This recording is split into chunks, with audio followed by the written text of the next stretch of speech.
ఓం శాంతి. ఈరోజు మమ్మ యొక్క 52 విశేషతల్లోని 37వ, 38వ పాయింట్స్ తెలుసుకుందాము.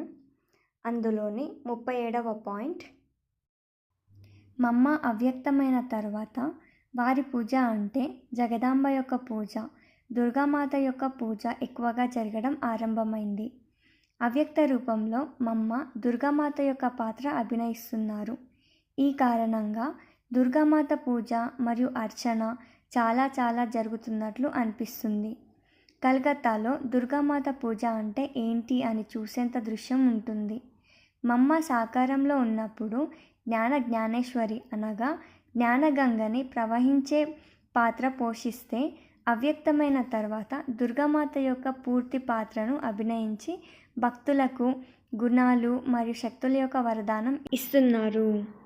38వ పాయింట్, మమ్మ దివ్యగుణాల సాక్షాత్తు దేవి ఉండే. వారి సంకల్పాలు పర్వతాల మాదిరిగా స్థిరంగా, మాటలు మధురంగా, సారయుక్తంగా మరియు కర్మలు శ్రేష్టంగా, యుక్తియుక్తంగా ఉండేవి. మమ్మ యోగయుక్తంగా, గంభీరంగా మరియు శాంతంగా ఉండేవారు. కనుక వారి చుట్టూ ఉన్న వాతావరణంలో చాలా ప్రశాంతత ఉండేది. అందరికీ ప్రత్యక్షంగా అనుభవం అయ్యేది. వారు నడుస్తూ తిరుగుతున్న లైట్ హౌస్ మాదిరిగా ఉండేవారు. మమ్మ యొక్క నడవడిక ఫరిస్తాల మాదిరిగా ఉండేది. మమ్మ ఎప్పుడు మా పక్కన నుండి వెళ్ళారు అని ఆశ్రమవాసులకు తెలిసేది కాదు. మరియు ఎప్పటి నుండి వాళ్ళ వెనకాల నిల్చుని ఉన్నారు, వారి పనులను నిరీక్షిస్తున్నారు అని ఆశ్రమవాసులకు తెలిసేది కాదు.